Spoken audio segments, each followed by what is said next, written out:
Your entire game collection could vanish tomorrow, and there is nothing you can do about it. You paid $70 for that new hit title, but you do not actually own it. You are just renting a license that can be revoked at any time, for any reason, without a refund. In the next 10 minutes, you will see how gaming giants are deleting your childhood. I will show you why the disc in your hand is becoming a plastic coaster, and how to protect your library before the servers go dark forever. Think back to the year 2000. You walked into a store. You picked up a box. You felt the weight of the manual. The disc was yours. If the company went bankrupt, you still had the game. If the internet went down, you still had the game. You could lend it to a friend. You could sell it at a pawn shop. It was a physical asset. But the world changed while we were not looking. Today, the disc is often just a key. It triggers a download from a server. If that server disappears, your game disappears with it. We are entering the era of the permanent rental, and the industry is counting on you to not notice until it is too late. Chapter 1. The buy button is a lie. When you click that big blue button on Steam or the PlayStation Store, you think you are buying a product. You are not. You are purchasing a conditional license to access a service. This is not just a theory. It is written in the legal text we all skip. Companies like Ubisoft have already started removing games from player libraries. They shut down the servers for a game called The Crew. Even people who paid full price found the game stripped from their accounts. It was not just offline. It was deleted. They told the players to move on. They treated a $60 purchase like a used napkin. This is the new standard.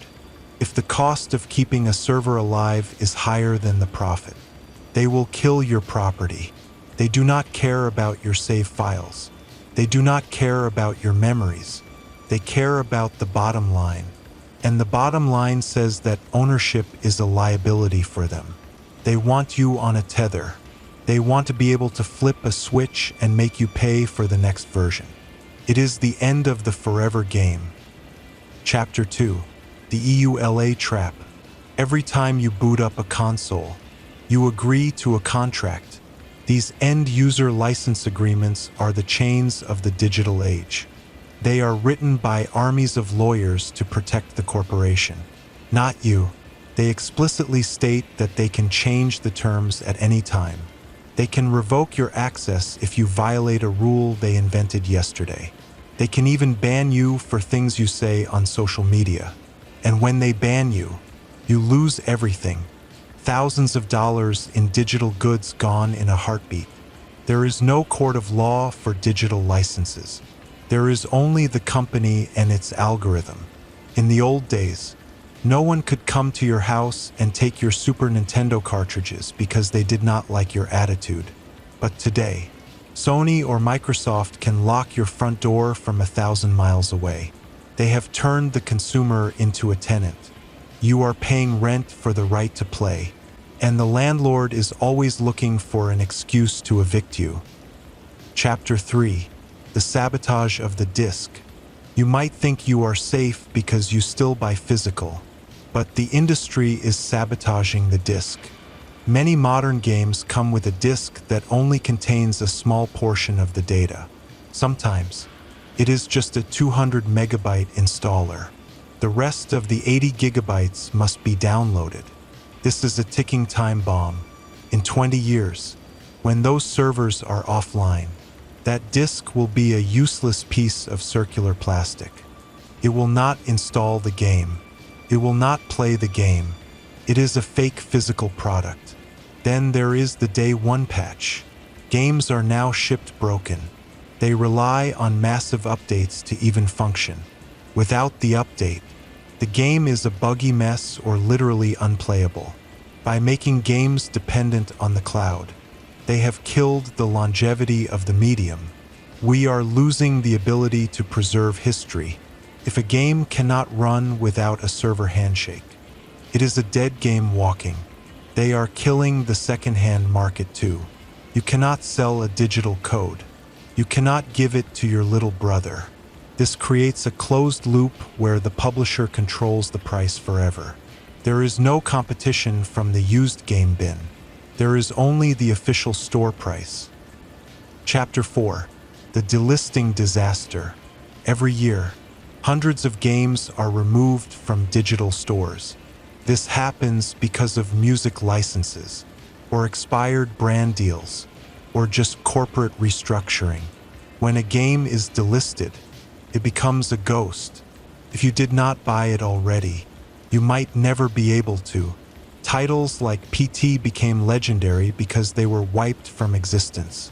People were selling PlayStation 4s for thousands of dollars just because the demo was installed. This is the digital dark age. We are losing art. Imagine if a book publisher could snap their fingers and make every copy of a novel vanish from every shelf in the world. That is what is happening to gaming. Digital storefronts are not libraries. They are vending machines, and the owner can pull the plug whenever they want. They want to push us towards subscription models, like Game Pass or Ubisoft Plus. They want you to pay $15 every month forever. If you stop paying, your library goes to zero. You own nothing and they are happy. They have replaced the pride of a collection with the anxiety of a subscription. Chapter 5. The resistance and preservation. People are starting to fight back. Groups like the Digital Outreach Group and the Museum of Art and Digital Entertainment are trying to save our history. They are fighting for the right to repair and the right to own. Emulation is not just for pirates. It is for historians. When the official channels fail, the community steps in. They build private servers. They crack the DRM. They ensure that a kid 50 years from now can still play the classics. But the companies call this theft. They would rather a game die than let you play it for free on your own terms. We need to vote with our wallets. Support platforms like GOG that offer DRM-free installers. Buy from developers who respect your ownership.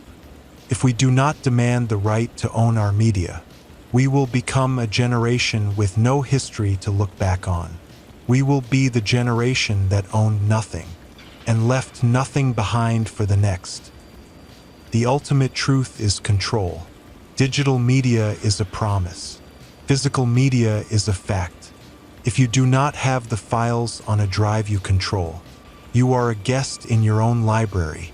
The day the last physical disc factory shuts down, the history of this medium becomes a subscription service. It becomes a line item on a corporate balance sheet. They do not want you to own a game. They want you to own a debt to their servers, a debt to their terms. The moment you accept that digital is better, you give up your power as a consumer. You trade your freedom for a little bit of convenience, and that is a trade you can never take back. Once the discs are gone, they are gone forever, and so is your control over your own entertainment. Protect your collection. Support the groups fighting for digital rights. Buy the games you love on a disc while you still can, because when the power goes out and the servers go dark, only the physical survives. Everything else is just a ghost in the machine. Don't let your history be deleted by a corporate executive in a boardroom. Keep your discs, keep your consoles, because your entire game collection could vanish tomorrow. If you care about the future of gaming, share this video, subscribe,